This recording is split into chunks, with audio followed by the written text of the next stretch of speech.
Empress Augusta Bay, dawn, November 1st, 1943. Our amphibious forces land.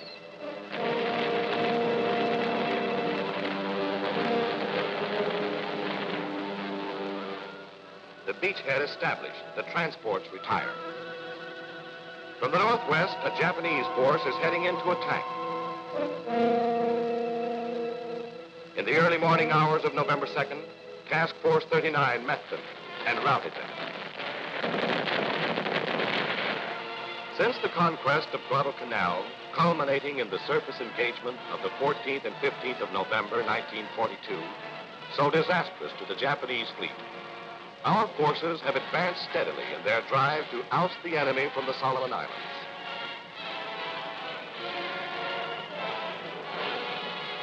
June 1943, Rendova was occupied and initial beachheads established on New Georgia. July, the bombardment of Munda Point was conducted to assist the advance of our ground forces, who captured Munda Airfield on the 6th of August. August 16th, troops landed on Vela La Vela, and by the 9th of October, Jap resistance on that island had ceased. When enemy positions on Kolam Bangara and Vela La Vela became untenable as a result of our control over surrounding islands, the Japs resorted to the use of small craft to effect an evacuation. Several attempts to use warships for this purpose were frustrated by our surface forces with severe losses to the enemy.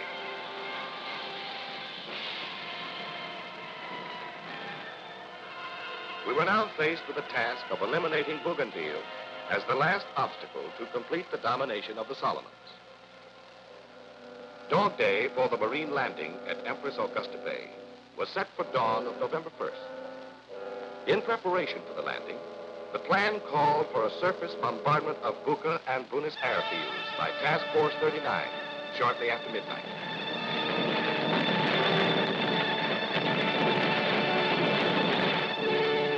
Followed by a daylight shelling of the Shortland area at 0600 on Dog Day.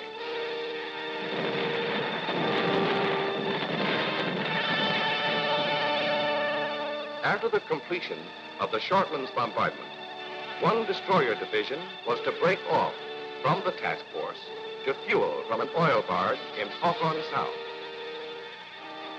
According to plan, at 7:30 in the morning on Dog Day, Task Force 39 was retiring. Destroyer Division 45 was released to fuel at Hawthorne Sound. Shortly thereafter, plans were changed somewhat upon receipt of reports from Commersols that search planes had made a sight contact and were tracking 4 enemy cruisers and 6 destroyers heading north toward St. George's Channel at 25 knots. Anticipating a reversal in course on the part of these enemy ships, ComSouthAct ordered the force commander back to Empress Augusta Bay to cover the landing forces.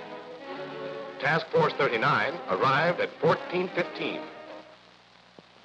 Amphibious forces of about 15,000 men from 3 divisions of large transports were staging their initial landing in the Empress Augusta Bay area.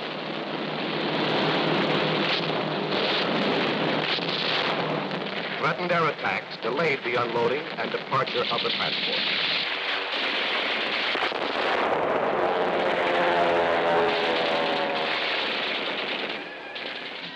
At 1800, the transports headed southward, covered by Task Force 39.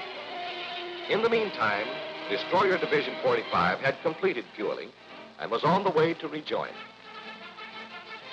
Some of the transports did not complete unloading, so had orders to detach from the retiring transport group at 2300 and return to Empress Augusta Bay. Fortunately, Division 45 arrived as the partially unloaded transports were detaching and fell into formation with Task Force 39. The presence of the enemy surface force previously reported near St. George's Channel made it expedient for Task Force 39 to precede the returning transports to provide cover for them and for a group of mine layers still operating off Cape Mulcahy. At this time, it was definitely established that a Jap force was headed toward Empress Augusta Bay. Successive reports from reconnaissance planes spotted their positions, course, and speed, so that CTF-39 was able to determine a minimum speed for an interception at a point west of Empress Augusta Bay.